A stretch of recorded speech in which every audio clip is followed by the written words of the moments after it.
morning, dear hearts. We are on lesson 349. Please subscribe.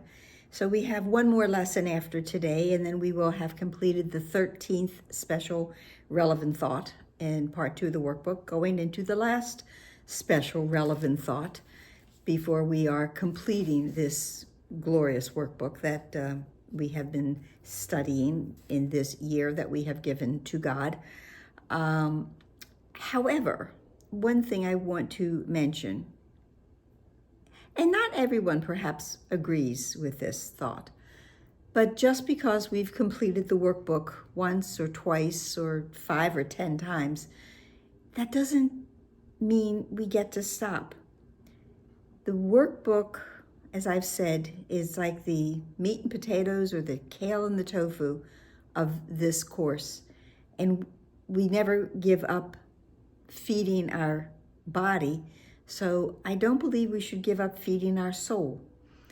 Our spirit needs this workbook to continue to be able to turn away from all of the chaos and the temptations that this world is going to offer us on a continual basis. And just because we've completed the workbook once, that doesn't mean that all the chaos is going to go away.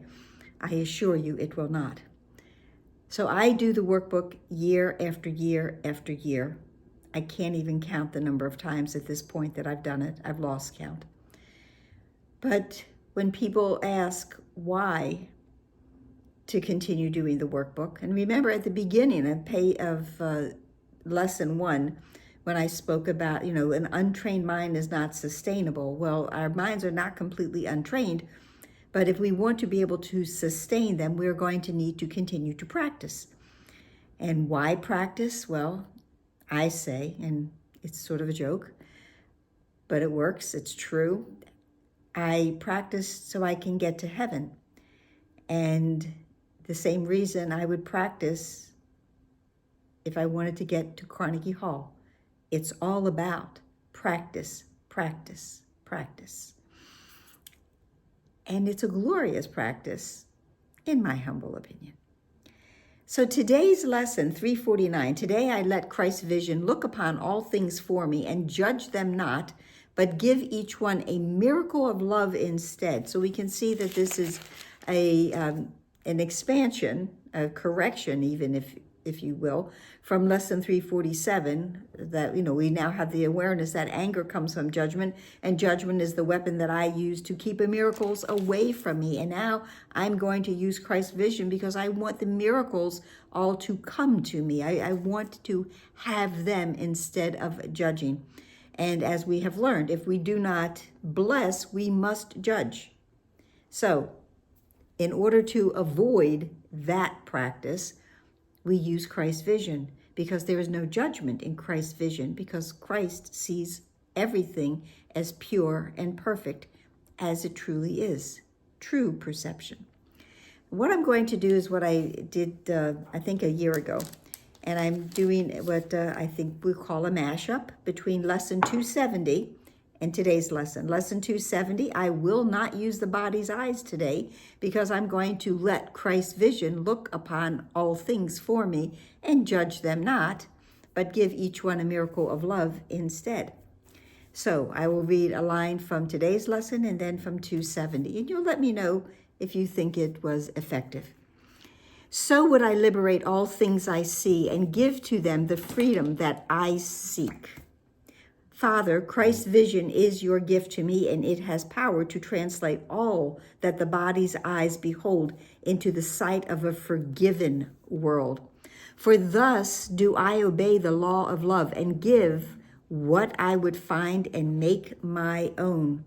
How glorious and gracious is this world. It will be given me because I have chosen it as the gift I want to give. Yet how much more will I perceive in it than sight can give? Father, your gifts are mine. The world forgiven signifies your Son acknowledges his Father, lets his dreams be brought to truth, and waits expectantly the one remaining instant more of time, which ends forever as your memory returns to him. and each one that I accept gives me a miracle to give. And now his will is one with yours. And giving as I would receive, I learn your healing miracles belong to me. His function now is but your own, and every thought except your own is gone.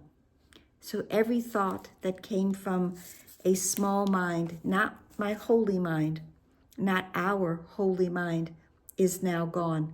And with them being gone, what do I have to look upon except everything through the eyes of my brother, through the eyes of Christ?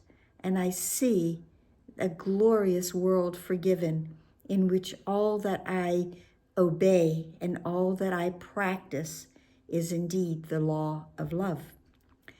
The second part of today's lesson is the more text portion. I'm not going to read back and forth for this. Our Father knows our needs. He does. Our Father knows everything that we might require. He gives us grace to meet them all. And so we trust in him to send us miracles to bless the world and heal our minds as we return to him. He gives us grace. Grace is the space that we are to spend our time in. Grace is this amazing experience, this condition of having all of God's beauty, all of his gifts to us, his peace, his joy, his happiness, his calm flow and come to us, that we know nothing else.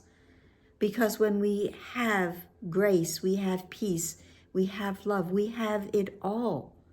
We have all that we would ever choose to have. Remember that spirit is in a state of grace, and we are spirit. We can turn away from it, we can deny it, but we cannot change it. We will always be in a state of grace because we will always, always truly be spirit. And so we will trust. We trust our Father to send us every miracle to bless this world, because this is a tired world, as we have read, and it needs the blessings of miracles to help to heal it, to correct it. Remember, the miracle is a correction, to correct all of the things that we are seeing in it. And that will heal our minds as we return to our Father, because we're not using our eyes, the body eyes. I'm using Christ vision, and that is how I will see a world redeemed, a world reclaimed, a world that has been healed, only when I use Christ vision and I let all things come to me and see each and every one as a miracle. So that's it for today. I hope it made sense. We'll smash up back and forth, mash up. Hope you enjoyed it. So please like, share, and subscribe. Please comment. Please smile. Lots of smiles going on. Please take in a deep breath and release everything that even has the tinge of judgment around it, so that we can clear the pathway for our homecoming. And please be here tomorrow. Namaste.